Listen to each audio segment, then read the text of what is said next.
You guys hit me with some really tough questions this week. We're talking about the uncomfortable realities and truths of being a record collector, from buying more records than we can listen to the possibility of quitting someday. This is a no-holds-barred Q&A.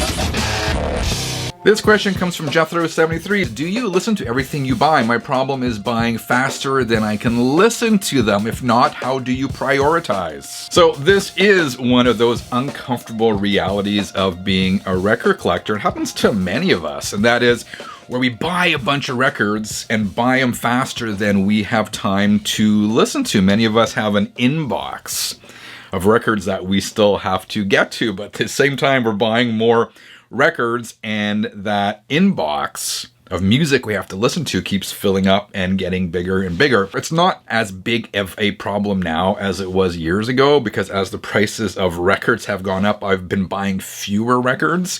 So I don't have much of an inbox anymore. I mostly listen to everything I buy when I buy it, but I say mostly. Like, for example, this past summer I bought that massive Ozzy Osbourne See You on the Other Side 2.0 box set.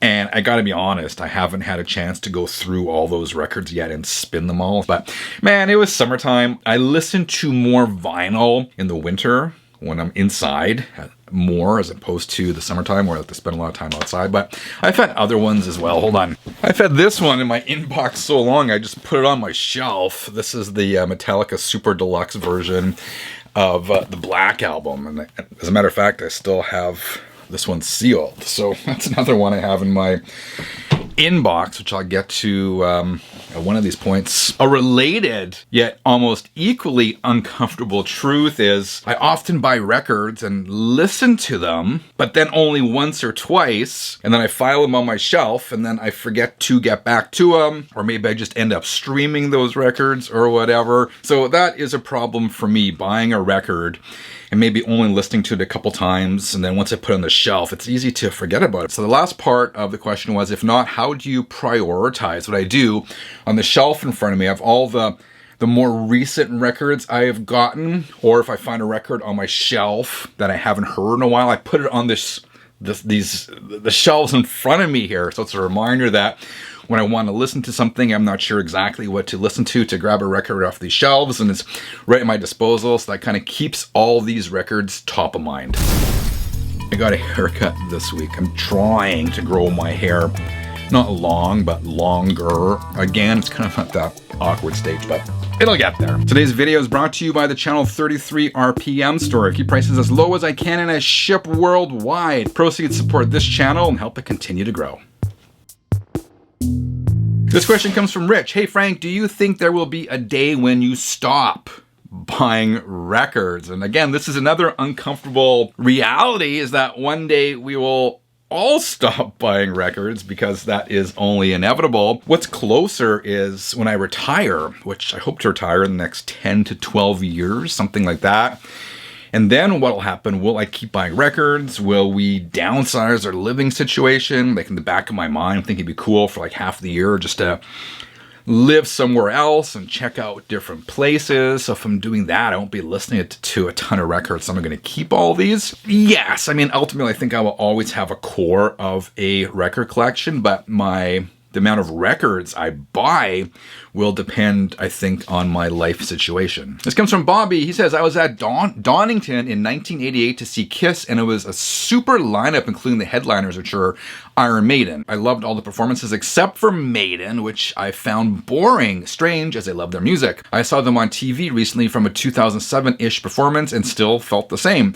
Are there any great bands you have seen live and have come away feeling disappointed? Yes. Two immediately come to mind. The first was Soundgarden on the Super Unknown tour back whatever year that was, 94 or something like that. And I was really excited to see Soundgarden headline at the local arena. They were so boring. There was no energy. Maybe it was an off night. I don't know. Chris Cornell just kind of stood there. All the guys kind of stood there. They didn't give any effort. So that was a band I was very disappointed with. And the other one, believe it or not, was Van Halen on the For Unlawful Carnal Knowledge tour. That was my first time seeing Van Halen. And in high school, I was obsessed with that Van Halen Live Without a Net concert. I watched it all the time, and those guys had so much energy, and it was so good. So that's what I was expecting when I saw Van Halen with Sammy Hagar for the first time. And again, it was really disappointing. I think at least Sammy was pretty drunk. And the band again just looked like they didn't care. It was not the band I saw on Live Without a Net, so that was very disappointing. I saw Van Halen subsequent to that several times. I thought they put on a much better show on the other times I saw them, but that particular one, man, it was bad. Okay, this question: what are your personal regrets you did as a record collector, YouTube creator, and in life? I think we all have regrets as collectors, and most of mine relate to seeing a Grail, an album I really wanted in the wild, priced reasonably, and not buying it. As a YouTube creator, I don't know. I don't think I really have any regrets as a YouTube creator. Ultimately, I do these videos to entertain myself and to have fun. And when people watch it, it's just a bonus. So I've kind of kept that mindset where, if I'm having fun doing this video, then I'm headed in the right direction. And do I have any regrets in life? Man, this is the big one, and I had to think about it for a while. I think my biggest one is as a teenager and as a young man, not having enough confidence in myself. And I think that's fairly common for people in that age group, but I wish I had more confidence in myself at that time. I wish I had more confidence to say no to certain peer pressure kind of things and whatnot. So I hope I've instilled that in my kids to be confident in themselves, and if something doesn't feel right, don't do it, but that is one of my regrets. Okay, it comes from Tony. With the astronomical price of records these days, have you considered selling any of your more valuable records? I recently purged my collection down to only my 20 favorite bands, which I'm a completist of. Also kept a few of my favorite albums from other artists. Used some of the money to buy a few grails. Yeah, I have been selling some of my records slowly on Facebook Marketplace. I don't like selling online or mailing records. That's too much of a pain for me. But when I go through my collection and there's a record I know I'm not going to listen to, I kind of put it in a box. And over the summer, I've been selling some of them. In the back of my mind, I was thinking, if I don't dig this record, in a sense, I think we're at peak vinyl for some of these artists where the value is as high as it's going to get. Maybe not. But yeah, I've definitely been selling some, and I've been selling them for generally, and depending on the condition, like about 20% lower than the Discogs median price, which I thought was a pretty good deal. But surprisingly, I've had troubles selling some of my records. I'm not sure if it's just where I live, but I sense there's a real fatigue from people wanting to pay the current going prices for records, even if they are 20% below asking price. I'll give you one example here. I actually ended up getting 2 copies of the Ozzy Osbourne See You on the Other Side box set because I had pre-ordered it from 2 different sources, expecting, honestly, both of them to be canceled. So when one showed up and then like 2 months later or a month later, the second one showed up, I thought, I don't want to keep this. So I actually posted that one for sale on Facebook Marketplace again for about 20% less than the Discogs going price, which I think is a really good deal. I mean, that thing is sold out everywhere. You can't get it anywhere. And I think I probably have one of the cheapest ones for sale out there.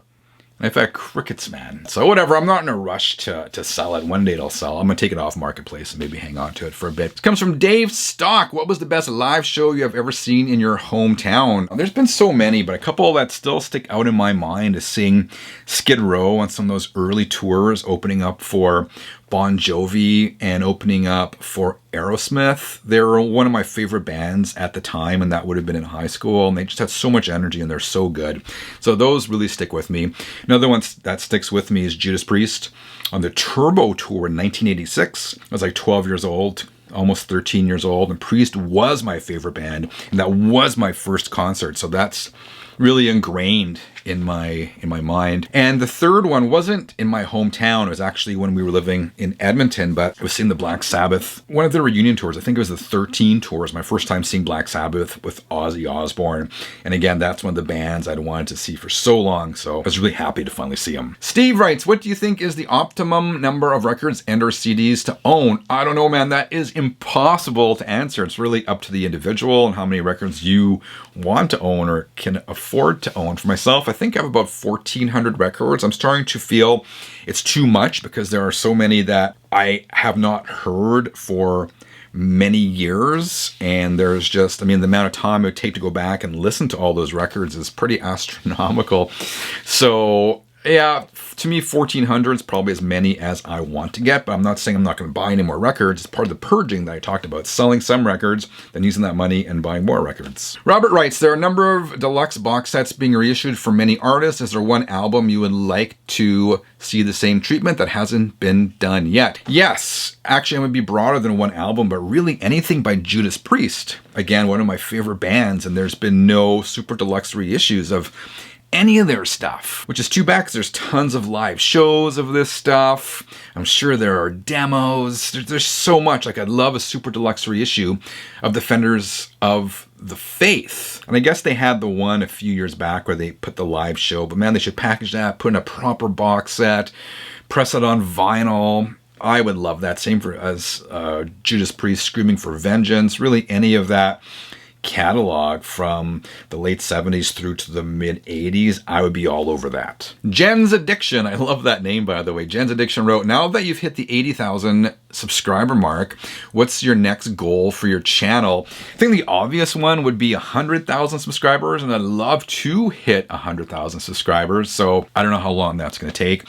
I've told my wife, half jokingly, half seriously, that once I hit 100,000 subscribers, I'm going to quit YouTube and move on to something else. Whether they'll do that or not, I don't know, but it'd be kind of a recognition of the work that has gone into doing these videos and creating this channel and keeping it going for all these years. All right, 33ers, how would you have answered these questions? Let me know in the comments below. Remember to subscribe for more content like this. Thank you for watching. Until next time, keep on spinning.